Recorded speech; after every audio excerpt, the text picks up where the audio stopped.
તો નમસ્કાર દર્શક મિત્રો, દેશ દુનિયા અને ગુજરાતના તાજા મહત્વના અને માહિતીલક્ષી મોસમ સમાચારમાં આપનું સ્વાગત છે. દર્શક મિત્રો, આજના વિડીયોમાં ખાસ કરીને આજે ગુજરાતના કયા કયા વિસ્તારોમાં વરસાદી માહોલ જોવા મળવાનો છે, કયા કયા વિસ્તારોમાં રીતસરનું મેઘતાંડવ સર્જાઈ શકે છે, તો વળી ગઈકાલથી લઈને આજ સુધીમાં છેલ્લા 24 કલાક દરમિયાન ગુજરાતના કયા કયા વિસ્તારોમાં મેઘરાજાએ સટાસટી બોલાવી છે તેના વિશેની સંપૂર્ણ માહિતી પણ મેળવવાની છે. તો વળી આજે અને આગામી દિવસોમાં ગુજરાતના કયા કયા વિસ્તારોમાં ફરી એકવાર વરસાદની મેઘરાજા ધડબડાટી બોલાવવાના છે તે અંગે લઈને અંબાલાલ પટેલ દ્વારા જે આગાહી કરવામાં આવી છે તેના વિશેની સંપૂર્ણ માહિતી પણ આપણે આ જ વિડીયોમાં મેળવવાની છે. તો વિડીયોને અંત સુધી નિહાળતા રહેજો.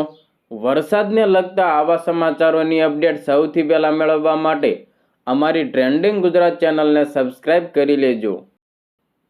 દર્શક મિત્રો, આપ સૌ સારી રીતે જાણો છો કે હાલ ગુજરાતમાં બરાબરનું ચોમાસું જામી ગયું છે. જોકે અમુક ભાગોમાં આજે જોઈએ તેટલો વરસાદ વરસ્યો નથી, પરંતુ અમુક વિસ્તારોમાં તો જાણે મેઘરાજા મન મૂકીને વરસી રહ્યા છે. ત્યારે આજે સવારે પૂરા થયેલા છેલ્લા 24 કલાક દરમિયાન ગુજરાતના કયા કયા વિસ્તારોમાં મેઘરાજાનું રૌદ્ર સ્વરૂપ જોવા મળ્યું તેની ફટાફટ વાત કરી લઈએ. મિત્રો, ગુજરાતમાં થોડા વિરામ બાદ મેઘરાજાએ ફરી એકવાર બેટિંગ કરવાનું શરૂ કરી દીધું છે.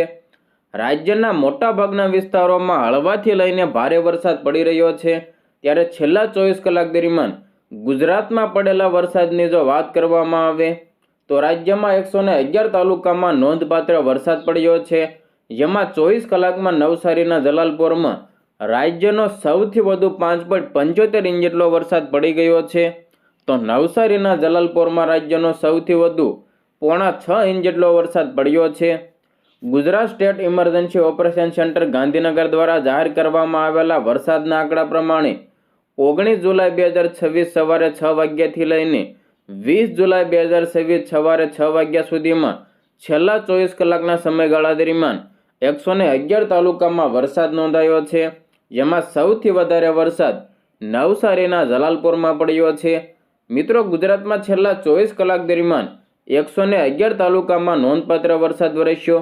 જે પૈકી 6 તાલુકા એવા હતા કે જ્યાં 2 ઇંચથી લઈને 6 ઇંચ સુધીના વરસાદ પડ્યા છે, જ્યારે 14 તાલુકા એવા છે કે જ્યાં 1 ઇંચથી લઈને 2 ઇંચ સુધીના નોંધપાત્ર વરસાદ પડ્યા છે.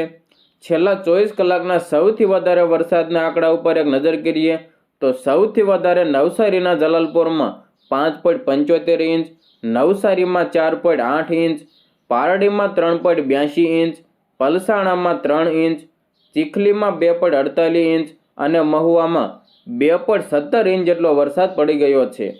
દર્શક મિત્રો, તમારા વિસ્તારમાં હાલ કેવો વરસાદ પડી રહ્યો છે અને તમારા વિસ્તારમાં વાવણી લાયક વરસાદ પડી ગયો કે કેમ?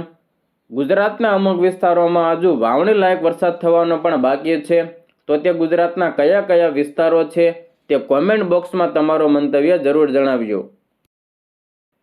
દર્શક મિત્રો, આ તો વાત થઈ ગઈ છેલ્લા 24 કલાક દરમિયાન ગુજરાતમાં પડેલા વરસાદના આંકડા વિશે. પરંતુ હવે આગામી દિવસોમાં ભારેથી અતિ ભારે વરસાદનો રાઉન્ડ સાર્વત્રિક વરસાદ ક્યારે જોવા મળવાનો છે તેની ફટાફટ વાત કરી લઈએ. તો આ મિત્રો, આગામી વરસાદના નવા રાઉન્ડને લઈને ગુજરાતના જાણીતા અને માનીતા આગાહીકાર એવા અંબાલાલ કાકાએ ફરી એકવાર નવી નક્કોર આગાહી દર્શાવી દીધી છે. તો તેમની આગાહી ઉપર એક નજર કરી લઈએ. મિત્રો, રાજ્યમાં ચોમાસું ફરી એકવાર જોર પકડે તેવી શક્યતા વ્યક્ત કરવામાં આવી રહી છે. હવામાન નિષ્ણાત અંબાલાલ પટેલે આગામી દિવસોને લઈને મોટી આગાહી કરતા જણાવી દીધું કે આગામી 24થી લઈને 26 જુલાઈ દરમિયાન ઉત્તર અને મધ્ય ગુજરાતમાં ભારેથી અતિભારે વરસાદ પડી શકે. કેટલીક જગ્યાએ વરસાદનું પ્રમાણ ખૂબ જ વધુ રહેવાની સંભાવના છે, જેને કારણે નીચાણવાળા વિસ્તારોમાં પાણી ભરાઈ જવાની સ્થિતિ પણ સર્જાઈ શકે છે. મિત્રો, અંબાલાલ પટેલના જણાવ્યા પ્રમાણે મહેસાણા, સાબરકાંઠા અને અરવલ્લી જિલ્લામાં 3 ઇંચથી વધુ વરસાદ પડી શકે છે, જ્યારે અમદાવાદ, વડોદરા હોય કે આણંદના વિસ્તારોમાં ભારે વરસાદ પડવાની શક્યતા રહેલી છે. ખાસ કરીને વડોદરા અને આસપાસના વિસ્તારોમાં 4 ઇંચથી વધુ વરસાદ પડવાની શક્યતા તેમણે જણાવી. જો વરસાદી સિસ્ટમ વધુ મજબૂત બનશે તો કેટલાક વિસ્તારોમાં 6 ઇંચ કે તેથી વધુ વરસાદના આંકડા પણ નોંધાઈ શકે છે. અંબાલાલ પટેલના જણાવ્યા પ્રમાણે ઉત્તર અને મધ્ય ગુજરાતના મોટાભાગના વિસ્તારોમાં વરસાદથી તરબતોડ થઈ શકે છે. સાથે જ કચ્છના કેટલાક વિસ્તારોમાં ભારે વરસાદ પડવાની પણ શક્યતા છે. સૌરાષ્ટ્રને લઈને પણ મહત્વની આગાહી કરવામાં આવી છે.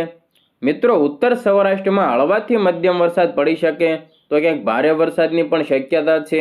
રાજકોટ, સુરેન્દ્રનગર, મોરબી જિલ્લામાં છૂટાછવાયા ભારે વરસાદી ઝાપટા જોવા મળી શકે, જ્યારે દક્ષિણ સૌરાષ્ટ્રમાં વરસાદનું જોર વધુ રહેવાની શક્યતા છે, જેમાં ગીર સોમનાથ, અમરેલી, ભાવનગર જિલ્લામાં 4 ઇંચથી વધુ વરસાદ નોંધાઈ શકે. તો વળી આ ઉપરાંત દ્વારકા, પોરબંદર, જામનગર જિલ્લામાં આગામી 2 થી લઈને 3 દિવસ દરમિયાન 4 ઇંચ સુધીનો વરસાદ પડે તેવી શક્યતા રહેલી છે. હવામાન નિષ્ણાતે લોકોને ભારે વરસાદ દરમિયાન સાવચેતી રાખવા, નદી નાળાઓ અને નીચાણવાળા વિસ્તારોમાં બિનજરૂરી અવરજવર ટાળવા માટે તેમજ હવામાન વિભાગની સત્તાવાર સૂચનાઓ પર નજર રાખવાની સલાહ આપી છે.